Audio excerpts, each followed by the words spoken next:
क्योंकि एक न एक दिन सभी की मृत्यु होनी ही है। बेटा, तुम शोक छोड़कर मेरे वचनों का पालन करो। इतना कहकर नंदा अपने पुत्र का मस्तक चाटने लगी और अत्यंत शोकाकुल होकर रोने लगी। फिर वह अपने पुत्र को निहारते हुए अपनी सहेलियों के पास चली गई और अपने सहेलियों को सारी हकीकत बता दी। घर पर आई बहू, पत्नी तथा अन्य किसी भी स्त्री को यह एक चीज अवश्य देनी चाहिए। दोस्तों, एक बार नारद जी भगवान श्री कृष्ण से मिलने के लिए द्वारिका पधारते हैं। नारद जी को देखकर भगवान श्री कृष्ण कहते हैं, हे देवर्षि, द्वारिका में आपका स्वागत है। आज किस प्रयोजन से द्वारिका में आपका आगमन हुआ है? नारद जी कहते हैं, हे प्रभु, आप सब कुछ जानते हैं, फिर भी पूछ रहे हैं। फिर भी आप आज्ञा दे तो आपसे कुछ पूछने की चेष्टा करता हूं। हे प्रभु, एक स्त्री पुरुष से सबसे अधिक किस चीज की इच्छा रखती है? जब एक कन्या विवाह के बाद अपने ससुराल में जाती है तो वह अपने ससुराल वालों से तथा अपने पति से सबसे अधिक किस चीज की मांग रखती है, जो सुवर्ण, गहने, वस्त्र, भोजन आदि से भी बढ़कर है? तब भगवान श्री कृष्ण कहते हैं, हे देवर्षि, आपने बहुत ही उत्तम प्रश्न किया है। आपके इस प्रश्न में संसार की समस्त स्त्रियों का कल्याण छिपा हुआ है। आपके इस अत्यंत महत्वपूर्ण प्रश्न का उत्तर देवी नंदा की कथा में छिपा हुआ है। देवर्षि कहते हैं, हे प्रभु, ये देवी नंदा कौन थी? उनका आचार विचार कैसा था? मैं देवी नंदा के विषय में जानने के लिए उत्सुक हूं। कृपया आप मुझे देवी नंदा का वृतांत सुनाने की कृपा करें।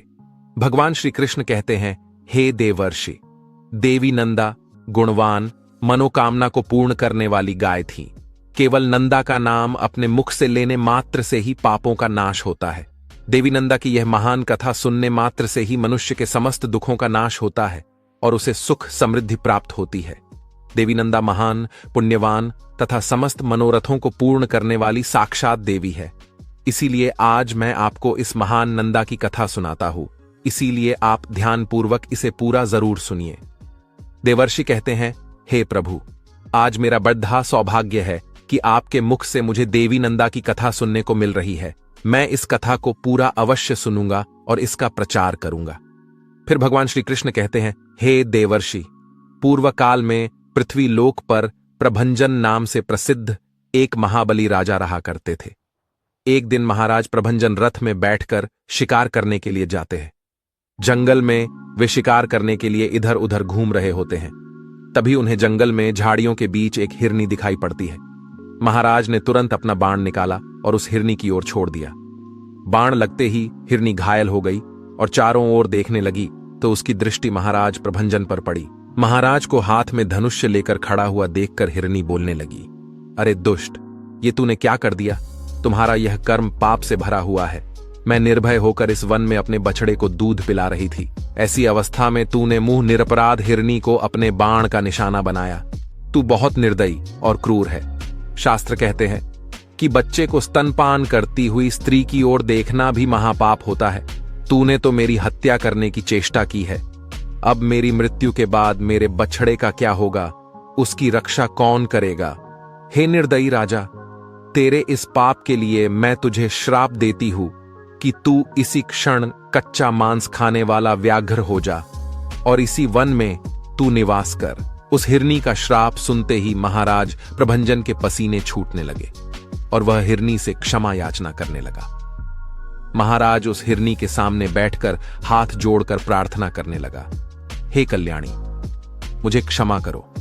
मैं नहीं जानता था कि तू बच्चे को दूध पिला रही है। मैंने अनजाने में ही तेरा वध किया है। कृपया मेरी इस भूल को क्षमा करो और मुझे इस श्राप से मुक्ति की अवधि बताओ। फिर वह हिरनी कहने लगी, हे राजन, आज से 100 वर्ष बीत जाने के बाद इस वन में नंदा नाम की गाय आएगी। वही तुझे इस पाप से मुक्ति दिलाएगी। और फिर राजा तुरंत ही एक बाघ के रूप में बदल गया। उस बाघ का आकार बहुत ही बड़ा और घोर भयानक था। वह बाघ उसी वन में काल के वशीभूत रहते हुए मृगों को, अन्य चौपाइयों को तथा मनुष्यों को भी मारकर खाने लगा। वह बाघ स्वयं की निंदा करते हुए कहता था, हाय, अब मैं फिर से कब मनुष्य शरीर धारण करूंगा? इस बाघ की योनि में रहकर मेरे द्वारा पुण्य नहीं हो सकते। एकमात्र हिंसा ही मेरी वृत्ति है। इसके द्वारा तो मुझे सदा दुख ही प्राप्त होंगे। इस प्रकार से कैसे? मैं इस श्राप से मुक्त हो पाऊंगा। जब उस वन में रहते हुए 100 वर्ष बीत गए, तब एक दिन वहां पर गायों का एक बहुत बड़ा झुंड उपस्थित हुआ।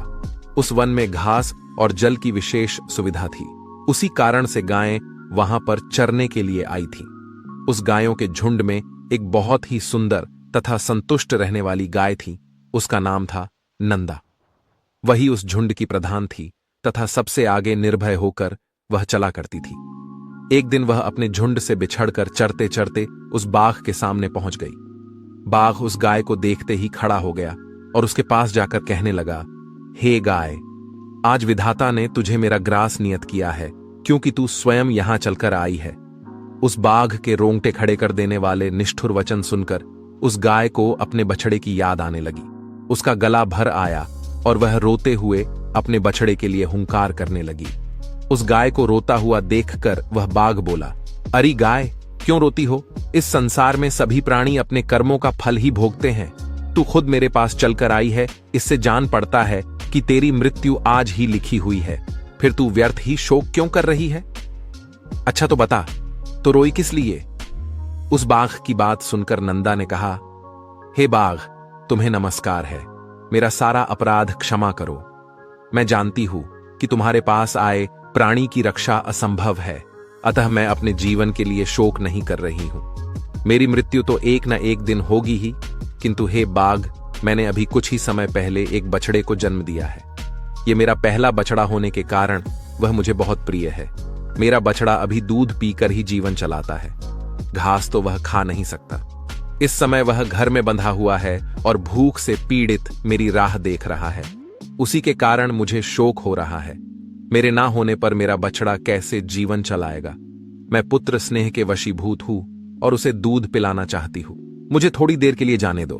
मैं अपने बछड़े को दूध पिलाकर प्यार से उसका मस्तक चाटूंगी और उसे कुछ उपदेश देकर अपनी सहेलियों से उसकी रक्षा करने का वचन लेकर तुम्हारे पास लौट आऊंगी। उसके बाद तुम इच्छानुसार मुझे खा लेना। यदि मैं फिर से लौटकर नहीं आई तो मुझे वही पाप लगेगा जो माता पिता का वध करने से लगता है, जो सोते हुए प्राणी को मारता है, जो एक बार अपनी कन्या का दान करके फिर उसे दूसरे को देना चाहता है। उन्हें जो पाप लगता है वही पाप मुझे लगेगा। इस पाप के भय से मैं पुनः लौट कर आऊंगी।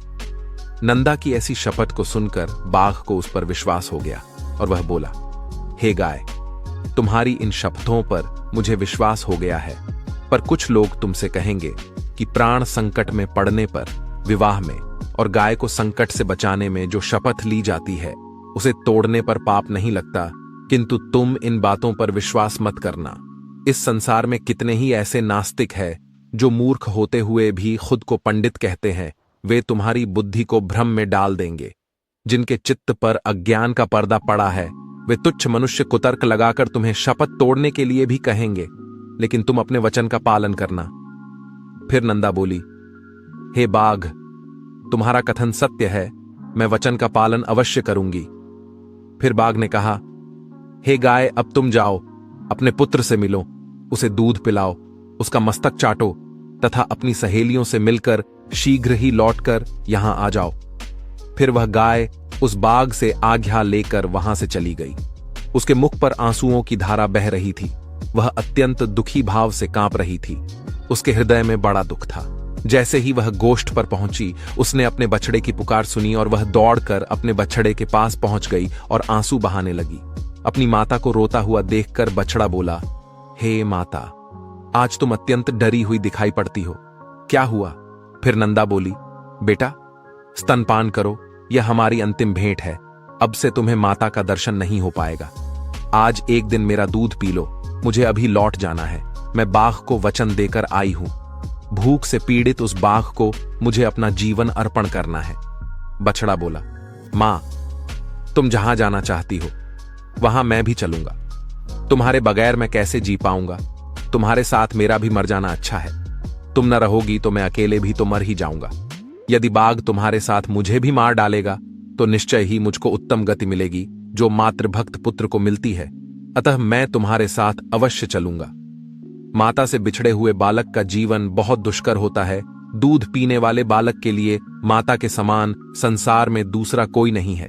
माता के समान रक्षक, माता के समान आश्रय, माता के समान स्नेह, माता के समान सुख तथा माता के समान देवता इस लोक में तो क्या परलोक में भी नहीं है। फिर नंदा ने कहा, बेटा, मेरी मृत्यु नियत है, तुम वहां मत आना। जिसकी मृत्यु नियत है केवल उसी की होती है। तुम्हारे लिए मेरा यह अंतिम संदेश है, मेरे वचनों का पालन करते रहो, यही मेरी अंतिम इच्छा है। जल के समीप अथवा वन में घूमते समय कभी प्रमाद न करना। प्रमाद करने से सभी प्राणी नष्ट हो जाते हैं। लोभ करके ऐसी घास को चरने के लिए कभी मत जाना जो किसी दुर्गम स्थान में उगी हो, क्योंकि लोभ करने से सर्वनाश हो जाता है। लोभ के कारण विद्वान पुरुष भी भयंकर पाप कर बैठते हैं। और हर किसी पर विश्वास भी मत करना। लोभ, प्रमाद और हर एक पर विश्वास करना, इन 3 कारणों से प्राणी का नाश होता है। इन 3 दोषों का परित्याग करना चाहिए। बेटा, जिसने एक बार विश्वास तोड़ दिया हो उस पर कभी विश्वास नहीं करना चाहिए, और जिस पर अधिक भरोसा हो उस पर भी आंख बंद करके विश्वास नहीं करना चाहिए, क्योंकि दूसरों पर विश्वास करने से भय उत्पन्न होता है और विश्वास करने वाला ही नष्ट हो जाता है। दूसरों का तो क्या, अपने शरीर का भी विश्वास नहीं करना चाहिए। ये कब साथ छोड़ जाए इसका भी कोई भरोसा नहीं है। बेटा, तुम धर्म का चिंतन करो, मेरी मृत्यु से तुम्हें घबराना नहीं चाहिए, क्योंकि एक ना एक दिन सभी। फिर वह अपने पुत्र को निहारते हुए अपनी सहेलियों के पास चली गई और अपने सहेलियों को सारी हकीकत बता दी। नंदा कहने लगी, हे सखियों, मैंने जाने अनजाने में यदि तुमसे कोई भी अप्रिय बात कह दी हो अथवा कोई अपराध किया हो तो उसके लिए तुम मुझे क्षमा कर देना। मेरे जाने के बाद मेरे बालक पर सदा क्षमा भाव रखना। मेरा बछड़ा दीन, अनाथ और व्याकुल है, उसकी तुम रक्षा करना। मैं तुम्हें उसे सौंप रही हूं, अपने पुत्र की भांति इसका पोषण करना। नंदा की बात सुनकर उसकी सखियों को बड़ा दुख हुआ। सभी सखियां आश्चर्य में पड़कर बोली, बड़े आश्चर्य की बात है। बाघ के कहने से सत्यवादिनी नंदा फिर से उस भयंकर बाघ के पास जाना चाहती है। स्वयं के प्राण बचाने के लिए शपथ और सत्य का त्याग करना चाहिए और शत्रु को धोखा देना चाहिए। सखियां बोली, हे नंदा, अपने बछड़े को छोड़कर तुम वहां पर मत जाओ। सत्य के लोभ से जो तू उस बाघ के पास जा रही है, यह तू अधर्म कर रही है। इस विषय में धर्मवादी ऋषि मुनियों ने कहा है, प्राणों पर संकट आने पर वचन का पालन न करने से पाप नहीं लगता है। यदि झूठ बोलकर प्राणों की रक्षा होती है तो वह अधर्म नहीं, धर्म ही कहा जाता है। फिर नंदा कहती है, हे सखियों, दूसरों के प्राण बचाने के लिए मैं भी झूठ बोल सकती हूं, किंतु खुद के प्राणों की रक्षा के लिए मैं झूठ नहीं बोल सकती हूं। यह अधर्म है। जीव अकेले ही गर्भ में आता है और अकेले ही मरता है। अकेले ही उसका पालन पोषण होता है तथा अकेले ही वह सुख दुख भोगता है। इसीलिए मैं सदा सत्य ही बोलूंगी। सत्य पर ही संसार टिका हुआ है। सत्य के कारण ही समुद्र अपनी मर्यादा का उल्लंघन नहीं करता। स्वर्ग, धर्म तथा मोक्ष सब सत्य के मार्ग पर चलकर ही प्राप्त किए जा सकते हैं। जो अपना वचन तोड़ता है वह अपने सभी पुण्य कर्मों को नष्ट कर डालता है। सत्य ही अगाध जल से भरा हुआ तीर्थ है। जो उस तीर्थ में स्नान करता है वह सब पापों से मुक्त होकर परम गति को प्राप्त करता है। 1000 अश्वमेध यज्ञ और सत्य वचन, ये दोनों अगर तराजू पर रखे जाएं तो सत्य का पलड़ा भारी होगा। सत्य ही उत्तम तप है। सत्य ही उत्कृष्ट शास्त्र ज्ञान है। संपूर्ण आश्रयों में सत्य का आश्रय ही श्रेष्ठ माना गया है। कितनी भी मुश्किल परिस्थिति खड़ी हो जाए, सत्य का पालन हमेशा करना चाहिए।